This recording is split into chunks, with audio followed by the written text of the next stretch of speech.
Ang basa ng ating kapalaran ngayon ay maaring tumutukoy sa iyo, o sa ibang tao, na kapareho mo na zodiac sign. Ito ay isang simpleng gabay po lamang. Tanging ang Panginoon lamang ang siyang nakakaalam sa magaganap sa ating buhay. Gawing gabay at libangan lamang. Tagalog Chinese Horoscope. September 19, 2023. Year of the Rat. Magkakaroon ka ng bagong kaibigan. Siya ang tao na makakatulong sa iyo sa problema mong may kinalaman sa negosyo. Marami kang matututunan sa kanya kaya naman dapat mong ipagpasalamat ang pagdating niya sa buhay mo. Maswerteng numero, 3, 23, 25, 40. Year of the Ox. Iwasan ang nadadalas mong pagtambay sa isang lugar na ditugma sa iyong personalidad. Mailap ang swerte mo dito at hindi ka gaanong mag-go-grow sa mga taong nakapaligid sa'yo. May tamang lugar ang bawat tao at hindi ka nababagay dito. Maswerteng numero, 11, 15, 18, 22. Year of the Tiger. Hindi mo kailangang konsentihin ang iyong mahal sa mga gawain na alam mo namang hindi makakabuti para sa kanya. Pero gagawin mo pa rin. Kaya naman sa huli ay hindi mo maiiwasan na makaramdam ng pagsisisi. Maswerteng numero, 52, 54, 61, 67. Year of the Rabbit. May pagbabagong magaganap sa grupong kinaaaniban mo. Bagamat ito ay hindi gaanong makakaapekto sa iyo ay marami naman sa iyong mga kagrupo ang maaapektuhan kaya gagawa ka ng paraan upang makatulong. Maswerteng numero, 4, 25, 28, 30. Year of the Dragon.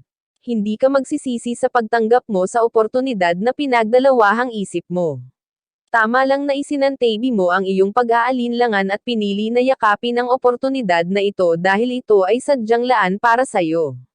Maswerteng numero, 32, 33, 37, 48. Year of the Snake. Malapit ka sa disgrasya ngayon kaya naman mas makakabuti kung pipiliin mo na lang munang manahimik sa loob ng inyong bahay kasama ang pamilya kaysa magpunta sa isang lugar kasama ang barkada. Maswerteng numero, 5, 13, 14, 20. Year of the Horse. Hindi mo maiiwasan na mag-alala sa isang kapamilya na walang pagpipilian kundi ang lumayo.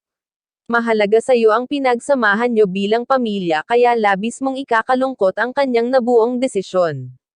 Maswerteng numero, 16, 26, 33, 39. Year of the Sheep. Panahon na upang imulat mo ang iyong mga mata sa katotohanan. Dapat mong isipin ang damdamin ng ibang tao hindi lang ang sarili.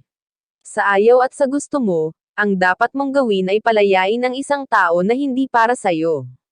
Maswerteng numero, 45, 47, 54, 63.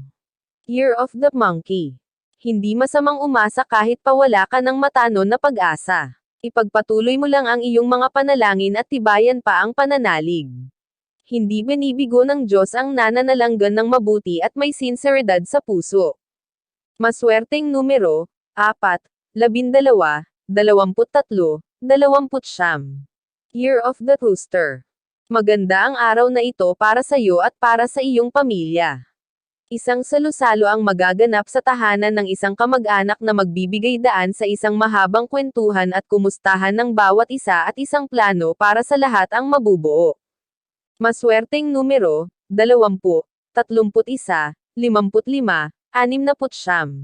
Year of the Dog. Hindi pa ngayon ang araw ng katuparan ng iyong pangarap subalit mararamdaman mo na malapit na ito sa'yo. Tibayan mo pa ang kapit at ipagpatuloy mo lang ang mga effort na ginagawa mo sa ngayon. Maswerteng numero, 61, 68, 77, 78. Year of the Pig.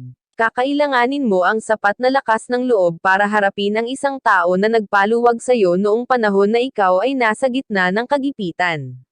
Sa halip na siya ay katakutan, dapat mo siyang harapin at gawin ang tama. Maswerteng numero, 14, 15, 34, 40. Iyan ang Tagalog Chinese Horoscope. September 19, 2023. Maraming salamat.